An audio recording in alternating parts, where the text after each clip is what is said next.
La situación que se está viviendo en Gaza es insostenible para cualquier persona que tenga algún tipo de noción de humanidad.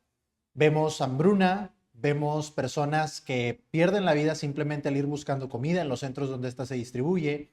Vemos cinismo, vemos negación por parte de muchas personas, sobre todo de la clase política de dos países en particular, que obviamente vamos a comentar en este video. Vemos que inclusive la comunidad internacional ha llegado al nivel de empezar a reconocer al Estado palestino países muy relevantes en el ámbito internacional, como lo son Francia, como lo son Inglaterra. Los dos han declarado que están listos para reconocer al Estado palestino si no se pone alto a lo que se está viviendo en la Franja de Gaza. En este contexto, y recordando que para nosotros es sumamente difícil ver todas estas imágenes y noticias, no porque tengamos algún tipo de relación o preferencia específica con las personas que viven en Gaza, con su población, o alguna animadversión contra el Estado que lo está perpetuando, que en este caso es Israel, sino simplemente porque son personas, y son personas que están viviendo una realidad muy complicada. En este contexto, y aclarando esto, queremos aprovechar este video para dar una breve explicación de la historia del Estado de Israel. Vamos a tratar de hacerlo con el menor sesgo posible, pero también enfocándonos en las partes de la historia, en ciertos eventos o sucesos que nos van a explicar 4 puntos clave que rara vez se comentan. Vamos a empezar hablando de cómo es que la población de Israel sale de esta tierra. O sea, si todos sabemos que el problema inicia cuando los israelíes regresan a Palestina, pues tendríamos que hablar de por qué se fueron y hace cuánto fue. ¿Qué tan vieja es esta argumentación de que a ellos les pertenece la tierra? Número dos, vamos a hablar de cómo comienzan a regresar al Estado de Israel, cómo se funda el Estado de Israel como tal, como lo conocemos el día de hoy. Vamos a hablar de cómo adquirieron su principal ventaja competitiva en Medio Oriente, que es la relación tan estrecha que tienen con Estados Unidos. Y por último, cuál es su ideología, o al menos la ideología de la clase política de Israel al día de hoy. Vamos a tratar de ser breves, vamos a aprovechar ciertos eventos específicos para explicar todo este proceso en este video. Yo soy Diego Medina, esto es El Nodo, bienvenidos. Bien, vamos a comenzar hablando de cómo es que la población israelí sale de la tierra que hoy es Israel, o que también podríamos llamar en un contexto más histórico Palestina.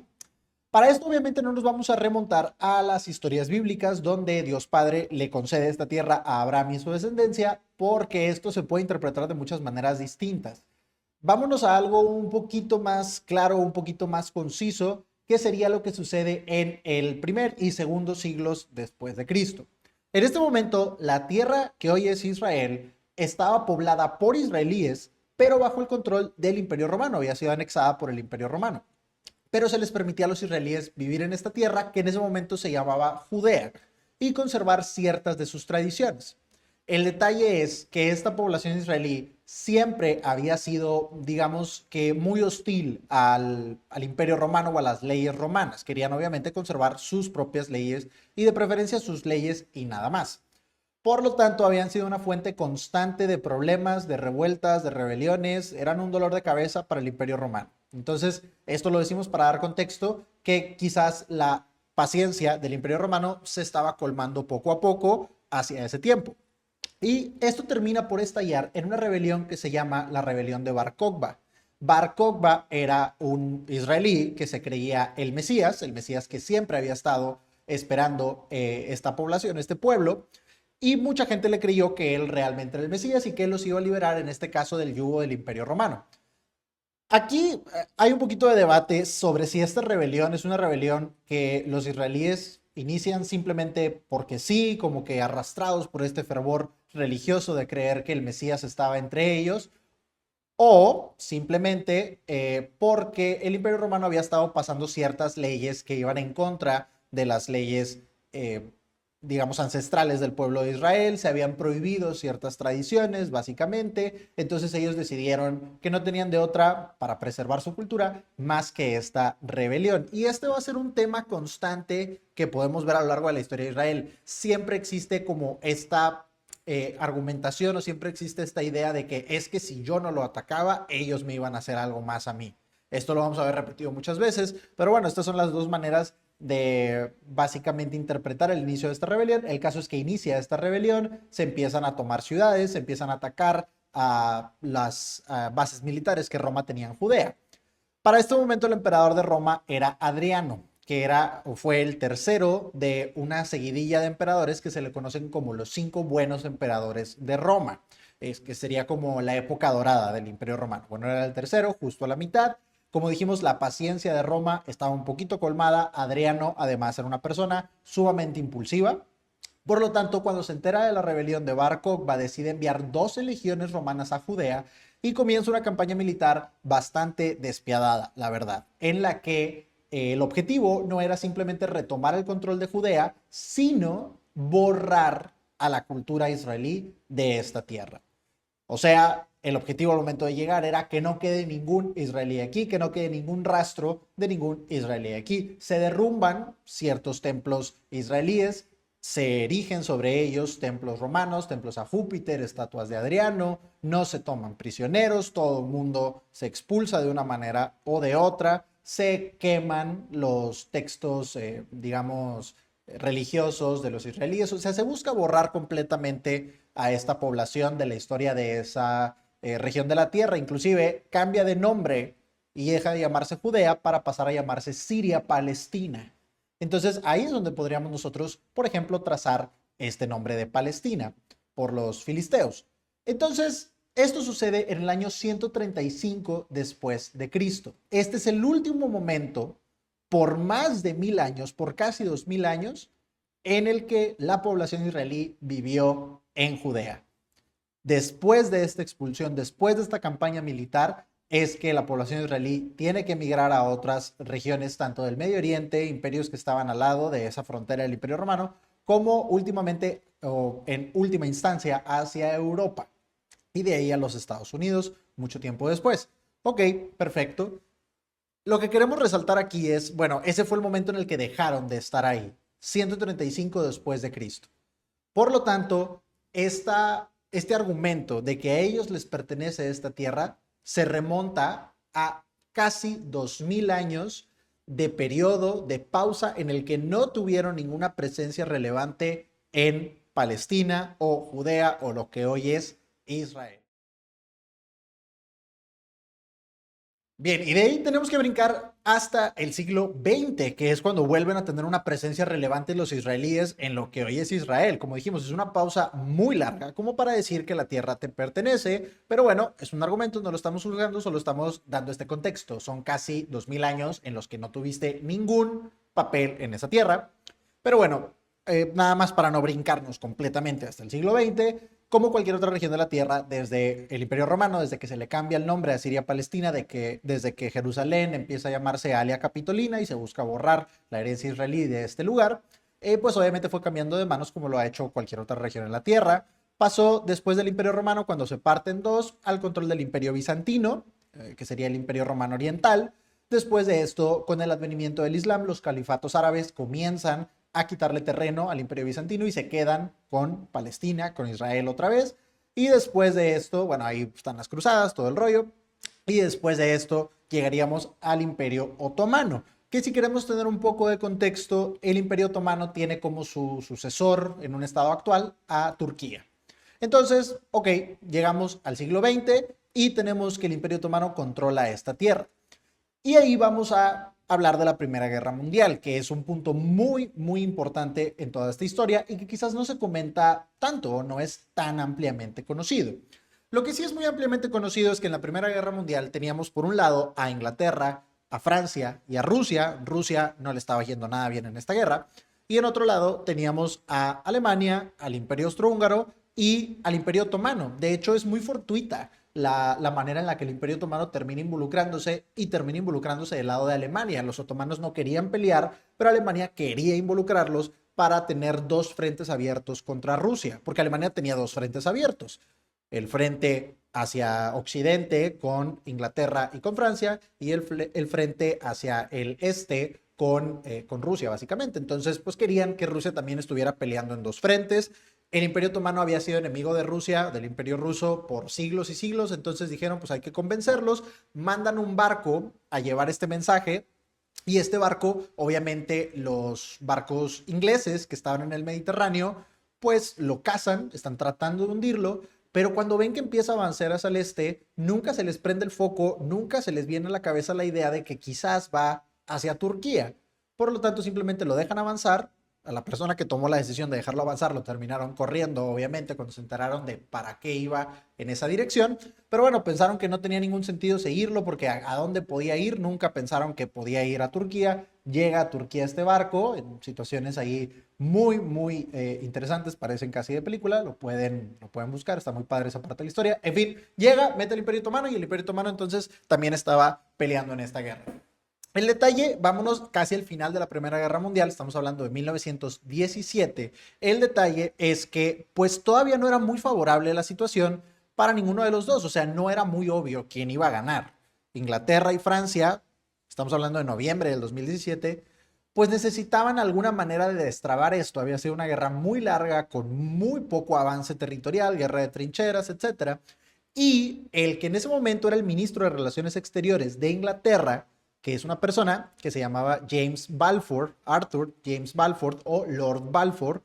Lord Balfour emite una declaración que se conoce hasta hoy como la Declaración Balfour, que es básicamente una carta que le envía a Lionel Walter Rothschild, que era un líder del movimiento sionista en Inglaterra. Y en esta declaración, en esta carta, le dice que si ellos tienen el apoyo del movimiento sionista, que eran todos estos israelíes que querían regresar a la tierra de Israel, si él tiene el apoyo de este movimiento sionista, Inglaterra les puede garantizar que ellos les van a facilitar la creación de un Estado de Israel, la creación del Estado de Israel solamente para este pueblo y en ese punto específico de la tierra, que es a donde ellos querían regresar. Y aquí podemos encontrar un poco más de contexto todavía, porque realmente lo que estaban intentando hacer aquí era asegurar el apoyo de estos movimientos sionistas porque tenían una gran influencia sobre Estados Unidos. Entonces, en Inglaterra se veía esto como una manera de asegurar o de arrastrar a Estados Unidos a involucrarse en la Primera Guerra Mundial para destrabarla, para poder romper este, digamos, impasse en el que estaban ambos bandos. Lo que sucede es que Estados Unidos obviamente sí se une, esto termina siendo, digamos que lo que decanta la balanza hacia el lado de los aliados. Alemania es derrotado y el Imperio Otomano también. Y el Imperio Otomano termina siendo dividido en varias partes en las que lo que hoy es Israel, lo que hoy es Palestina, bueno, lo que se podría llamar también Palestina, se lo quedan los ingleses. Y desde ese momento, durante los 20, los 30, los 40, obviamente con el advenimiento de la persecución de este pueblo en Alemania en los 30, pues la migración de israelíes hacia esta tierra de Palestina comienza a ser cada vez mayor y mayor y mayor y mayor, comienzan a fundar sus ciudades, comienzan a tener casi la mitad de la población en esa región, pero esto empieza después de que esta declaración Balfour es emitida, el grupo sionista la acepta, esto termina arrastrando a Estados Unidos a la guerra, esto termina haciendo que puedan ganar los aliados y por lo tanto el Imperio Británico era quien tenía un mandato sobre esta tierra. Obviamente con toda esta población nueva israelí que estaba llegando durante los 20, durante los 30, durante los 40 a Palestina, se fueron creando muchísimas tensiones con la población que ya llevaba miles de años ahí, muchísimas generaciones, que era la población árabe. Y recordemos que todo esto está bajo el control de Inglaterra o de Gran Bretaña. Entonces se empiezan a generar disturbios, enfrentamientos, muchísima tensión entre ambas poblaciones, tanto que Inglaterra decide dejarle el problema, estamos hablando ya después de la Segunda Guerra Mundial, decide dejarle el problema en las manos a las Naciones Unidas y las Naciones Unidas en 1947 emiten una solución que es la que hoy conocemos como la solución de dos estados. Se iba a fundar un estado palestino, o sea, un estado principalmente para la población árabe, y un estado israelí, el estado de Israel. El detalle es que obviamente esto tenía una fecha, la fecha en la que los ingleses se iban a retirar y el control pasaba a las Naciones Unidas. Bueno, el mismo día que se iba a acabar el mandato británico, los israelíes declaran su independencia, por lo tanto evitan que el control pase a las Naciones Unidas y que se pueda llevar a cabo este plan de dos estados. Los israelíes dicen, no, somos independientes, ya no va a pasar el control a las Naciones Unidas. pero no anuncian cuáles iban a ser sus fronteras. Simplemente dicen, ahora somos un estado independiente, pero ¿de dónde a dónde? Pues ya después te decimos, ¿no? Obviamente esto hace que todos los estados que rodean a Israel, que son todos estados árabes, le declaren la guerra, y ahí es donde tenemos el inicio de lo que los israelíes conocen como su guerra de independencia. Estamos hablando del 48 al 49. Los israelíes logran defenderse y terminamos en un alto al fuego donde se quedan marcadas dos fronteras de los dos territorios en disputa que hasta hoy están todavía en disputa, y es toda la tragedia que estamos viendo. Se queda el territorio marcado de Gaza, que en ese momento era ocupado por Egipto, y se queda también marcado el territorio de Cisjordania, que en inglés conocen como el West Bank, que estaba en ese momento ocupado por Jordán. Ok, obviamente las tensiones no paran ahí, tuvimos guerras en los 50, tuvimos guerras en los 60.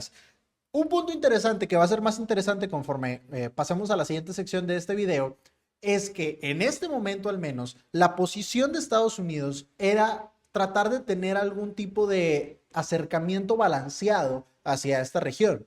Estamos hablando después de la Segunda Guerra Mundial, el presidente era Eisenhower en Estados Unidos. Eisenhower trataba de mantener un equilibrio entre no apoyar mucho ni a la población israelí ni a la población árabe, sino tratar de ser aliado de los dos, o más bien un mediador de los dos. Tenemos la crisis del canal de Suez, donde Eisenhower evita que Israel se quede con el control del canal de Suez. O sea, no era todavía tan incondicional el apoyo de Estados Unidos a Israel. Y por lo tanto tampoco tenían tantas ventas de armas. El Estado israelí tenía que pelear estas guerras contra prácticamente todos sus vecinos, pues sin un apoyo militar de alguna potencia, y definitivamente no de la potencia que era Estados Unidos. Y empieza a florecer todo un mercado negro de tráfico de armas hacia Israel, donde los principales operadores eran mafiosos estadounidenses. Y aquí pasamos a la que para nosotros es la parte más interesante, la quizás menos conocida, y si te gustan las conspiraciones, esta va a ser la más interesante sin duda también para ti. Estábamos diciendo que, ok, el Estado de Israel ya se había logrado defender, había logrado más o menos congelar sus fronteras, se había marcado el territorio de Gaza, que bueno, un punto interesante ahí dijimos, el territorio de Gaza después de esta guerra de independencia de Israel estaba ocupado por Egipto, pero después de las guerras que vinieron después, el territorio, digamos que ya no era ocupado por Egipto, era ocupado por Israel. Lo mismo con Cisjordania o el West Bank, que había sido ocupado por Jordán después de la guerra de independencia, deja de ser ocupado por Jordán y pasa a ser ocupado de nuevo por Israel. Pero estos territorios no son reconocidos como territorio israelí, o sea, nunca se reconoce bien que se hayan anexado. Se quedan las fronteras ahí donde estaban, solo que con ocupación israelí, pero no siendo propiedad israelí. Lo mismo con Jerusalén, que se divide en dos y se queda una parte árabe y una parte israelí. Ok. Entonces, ¿qué es lo que pasa para que Estados Unidos comience a dar este apoyo incondicional al Estado de Israel? Vámonos a la década de los 60. En la transición presidencial, cuando va saliendo Eisenhower y va entrando Kennedy, JFK, cuando va entrando Kennedy, en estas reuniones, en estas juntas de transición que tienen entre que gana Kennedy pero todavía no entra al poder, Kennedy le pregunta a Eisenhower, ¿qué tengo que saber? ¿Sobre qué tengo que estar consciente? ¿Cuáles son las cosas que están pasando en el mundo de las que voy a necesitar ocuparme ahora que sea el presidente de Estados Unidos? Y Eisenhower le dice directamente, Israel está tratando de desarrollar un arma nuclear. Y es algo con lo que tienes que tener cuidado. Si conocemos un poquito la manera de pensar de Kennedy, pues sabemos que era una persona que le tenía muchísimo miedo a la idea de una guerra nuclear, y por lo tanto trataba de evitar este conflicto de todas formas. El detalle, o un detalle también relevante aquí, es que bueno, en ese momento el primer ministro de Israel, que había sido su primer ministro desde el 48, desde que se funda el Estado de Israel, era una persona que se llamaba Ben Gurion o Ben Gurión. Ok, llega Kennedy al poder y Kennedy empieza a presionar a Ben Gurion para que permitan que las autoridades de Estados Unidos hagan inspecciones sobre la planta nuclear que tenían los israelíes en un lugar que se llama Dimona. Entonces Kennedy empieza a presionar, necesitas dejarme entrar, necesito ver que no estás haciendo armas nucleares, solamente estás haciendo energía nuclear, que si recordamos es el argumento que han usado en contra de varios de sus vecinos, principalmente Irak y después recientemente este mismo año Irán, es que esas plantas nucleares no son para energía, son para armas. Bueno, lo mismo estaba haciendo Israel en ese momento en Dimona. Los israelíes pues le dan largas, tratan de ignorarlo, tratan de engañarlos, inclusive hay un momento en el que sí permiten que las autoridades de Estados Unidos entren a la planta de Dimona, pero habían construido máquinas falsas, paredes falsas, botones falsos, o sea, prácticamente habían creado un set ahí de teatro, un set de película. Los estadounidenses pues no se la creyeron básicamente y seguían presionando, no presionando a un estado cualquiera. Hay que reconocer que Israel, aunque no tenía el apoyo incondicional de Estados Unidos en ese momento, de todos modos sí tenía muchísima influencia. Pero no era amigable la relación entre el primer ministro de Israel, Ben Gurion, y el presidente de Estados Unidos, Kennedy. Ben Gurion se burlaba de Kennedy por su edad, digamos que no lo respetaba tanto, o también podríamos decir que abiertamente no le caía bien y que tenía animadversión contra el presidente de Estados Unidos. Kennedy termina hartándose en el 63.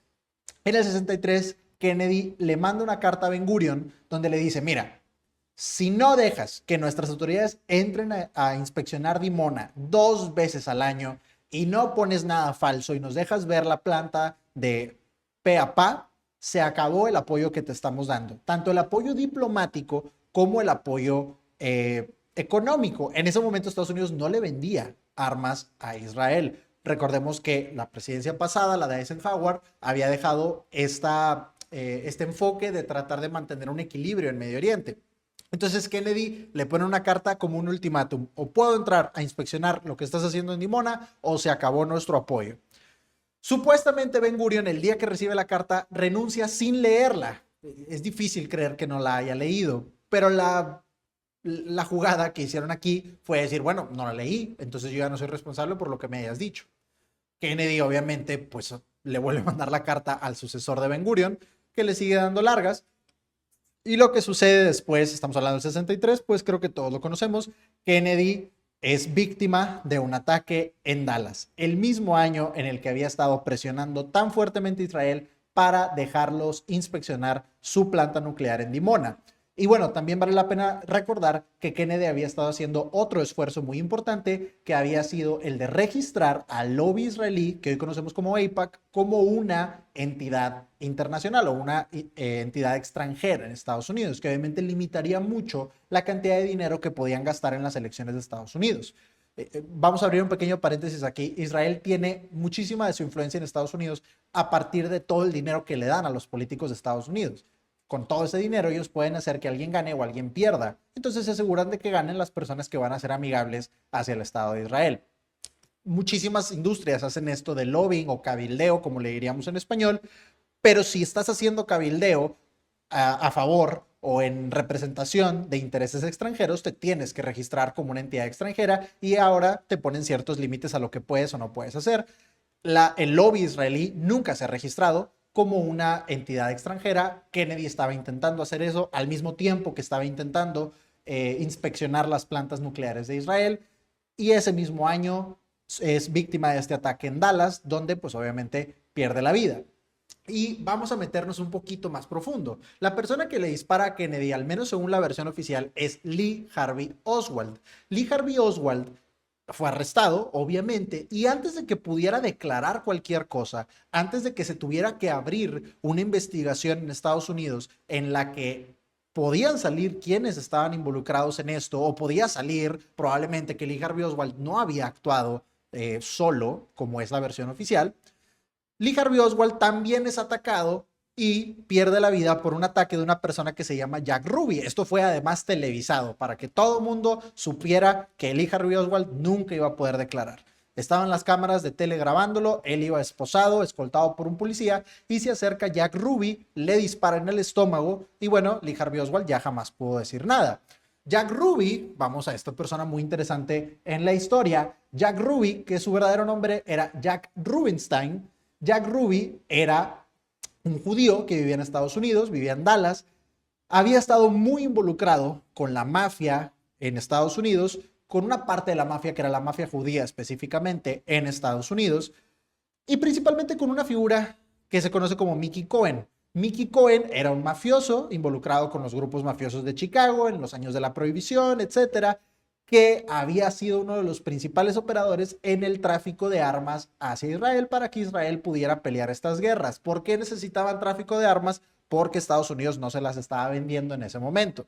Entonces, la persona que elimina a la persona que eliminó a Kennedy para evitar que pueda declarar cualquier cosa era un judío que tenía relaciones con la mafia y tenía relaciones específicamente con personajes que traficaban armas hacia el Estado de Israel. Y la parte más interesante aquí, porque muchas personas van a decir, bueno, pero ellos no se conocían, o siquiera se conocían de vista, porque pues los dos estaban metidos en estas organizaciones criminales, pero no había una relación específica. Y no había una relación específica con el Estado de Israel tampoco. Ok, Jack Ruby era judío, perdón, sí, Jack Ruby era judío, pero eso no quiere decir que él estuviera involucrado tratando de apoyar al Estado de Israel de alguna manera más activa. Bueno, tenemos que decir que en una de las muchas entrevistas, cuando se está hablando con Jack Ruby y le preguntan a Jack Ruby, ¿por qué lo hiciste? ¿Por qué le disparaste a Lee Harvey Oswald? Jack Ruby dice textualmente, lo hice por mi gente, lo hice por mi pueblo. ¿Qué puede significar esto? ¿Cómo protegió al pueblo de Israel el hecho de que Lee Harvey Oswald nunca pudiera declarar nada? Pues es una pregunta que podemos dejar ahí al aire. Y además, Jack Ruby tenía un cabaret en Dallas. Una de las bailarinas se llamaba Candy Bar, probablemente era su nombre artístico nada más, pero bueno, se llamaba Candy Bar, que después fue novia de Mickey Cohen, este mafioso que traficaba armas hacia Israel. Y aquí podemos conectarlos a los dos, porque también en entrevistas Candy Bar ha declarado que cuando Jack Ruby primero había sido encarcelado, había estado intentando comunicarse con Mickey Cohen.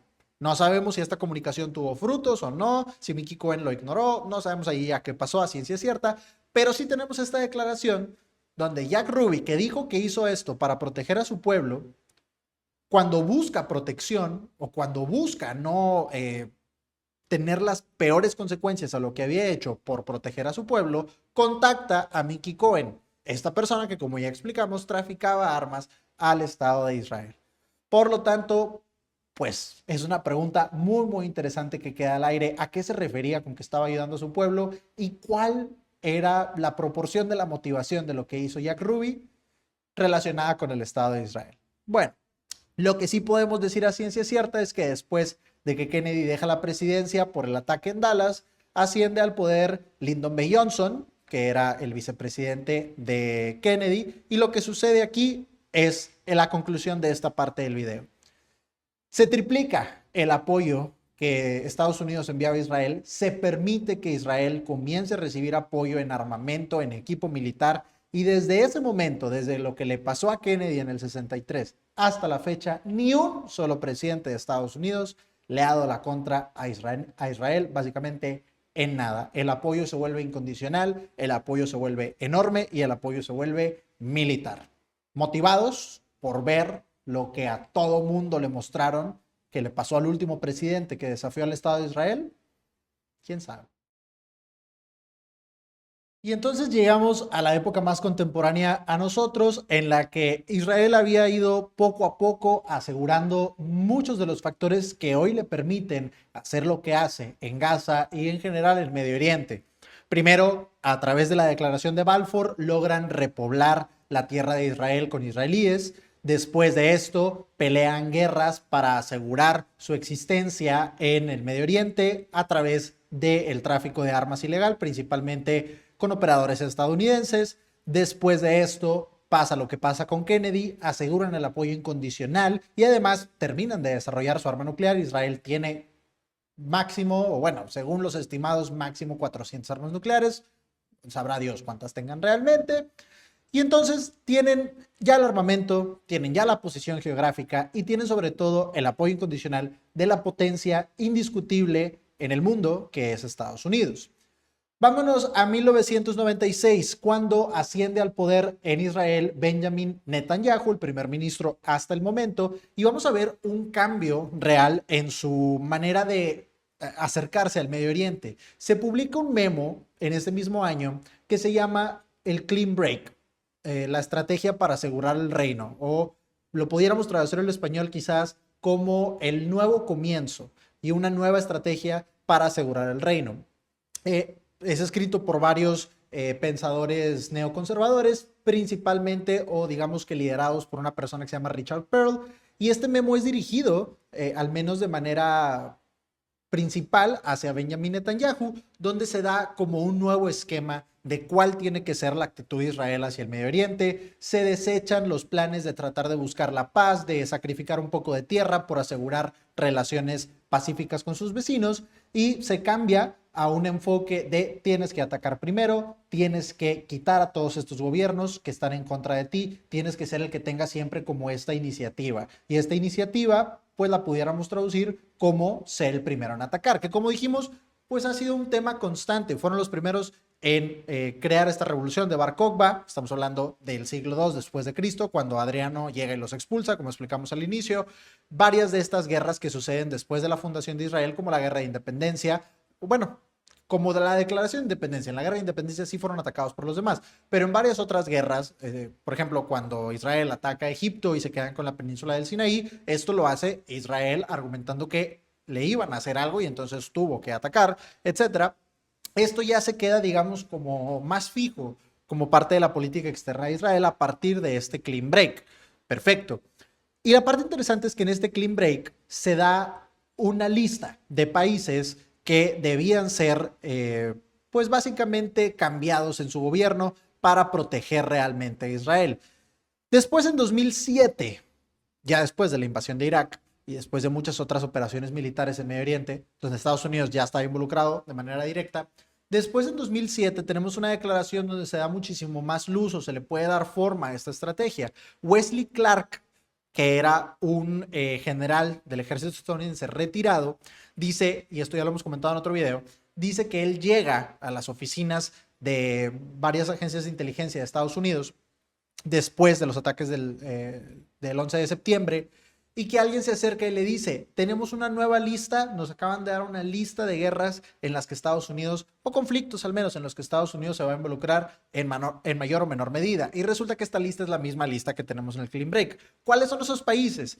Irak, que fue atacado en 2003 por Estados Unidos, Siria, donde acabamos de ver que Bashar al-Assad fue derrocado de su gobierno, Líbano, que también ha sido atacado, Libia, todos sabemos lo que le pasó a Muammar Gaddafi, Somalia, que también ha sido blanco de varios operativos estadounidenses, Sudán, que también lo ha sido, y el último, Irán, que lo fue este año, aunque no sabemos hasta qué punto se completó o se palomeó este último ítem en la lista, porque siguen los mulas en el poder, sigue el ayatollah en el poder. Por lo mismo hemos dicho en otros videos y reiteramos aquí que muy probablemente no se ha acabado el conflicto con Irán, sino simplemente está en una tensa calma. En fin, Wesley Clark revela esta lista. Esta lista empata perfecto con la lista del Clean Break, y aquí podemos entender por qué hemos visto tantos conflictos en Medio Oriente. Porque Israel los quiere, porque es parte de su política externa, porque creen que no hay manera de asegurar la existencia de su Estado, o al menos asegurar que se consigan los objetivos de su política si no se cambia el gobierno de estos países de una o de otra forma. Y hemos visto que Estados Unidos, como vimos, no le ha dicho que no a nada, básicamente. Y esta parte es una parte muy interesante, porque, y vamos a regresar a algo más actual, que fueron estas declaraciones de Francia y de Inglaterra sobre que están dispuestos a reconocer al Estado de Palestina como un Estado.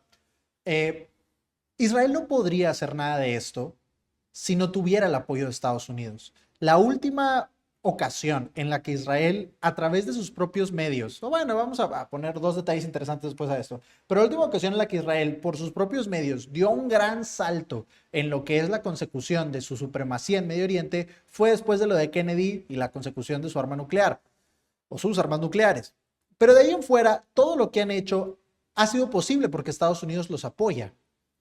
Y no nada más porque Estados Unidos les dé el armamento, sino también porque les da como esta protección diplomática. Israel no podría tener tantos y tantos y tantos enemigos a lo largo de todo el mundo. Básicamente nadie en el mundo está a favor de lo que están haciendo en Gaza. No podría hacerlo si no estuvieran protegidos por Estados Unidos. Estados Unidos tiene poder de veto en las Naciones Unidas, en el G7, en la OTAN, etcétera. Y lo ha usado para proteger a Israel en muchísimas iniciativas que otros países han promovido para tratar de limitar lo que están haciendo en Medio Oriente. Estados Unidos les sigue dando tanto apoyo económico que los hace relativamente inmunes o al menos resistentes a embargos de armas que otros países les puedan haber impuesto, a reconocer el Estado palestino por parte de, digamos, España. ¿Qué más da?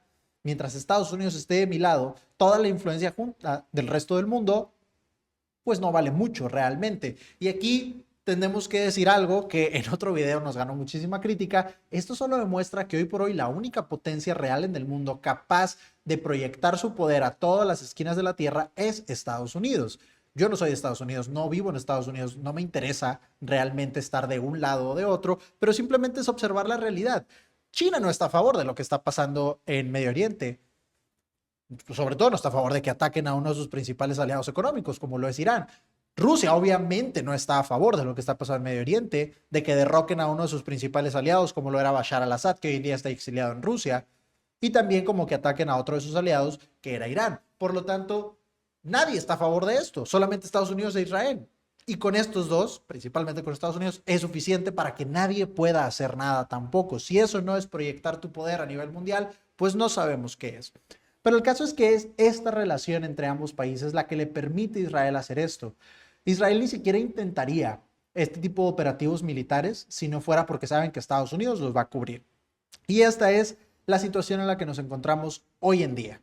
Y bueno, a grandes rasgos, obviamente no cubrimos toda la historia del Estado de Israel, pero a grandes rasgos esto nos da un mejor entendimiento de qué pasó, por qué llegamos hasta aquí, por qué estamos viendo lo que estamos viendo en Gaza, cómo fue que Israel se fue haciendo de tanto poder, de tanta influencia, de tanta maquinaria, como para poder sostener estas guerras con las que nadie en el mundo está de acuerdo, solamente ellos y Estados Unidos, y les permiten pues seguir actuando sin mucha restricción por parte de la comunidad internacional.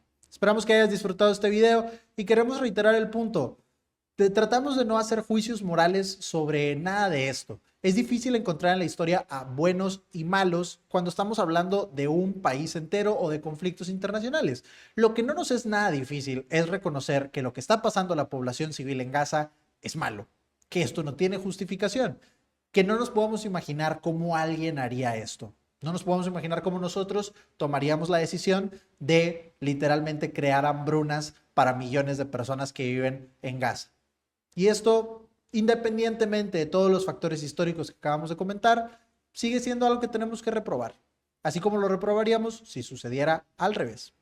Esperamos que hayas disfrutado este video, esperamos que ahora puedas lucirte ahí con tus amigos con un poquito de conocimiento esotérico sobre la historia del Estado de Israel. Yo soy Diego Medina, esto fue El Nodo, hasta la próxima.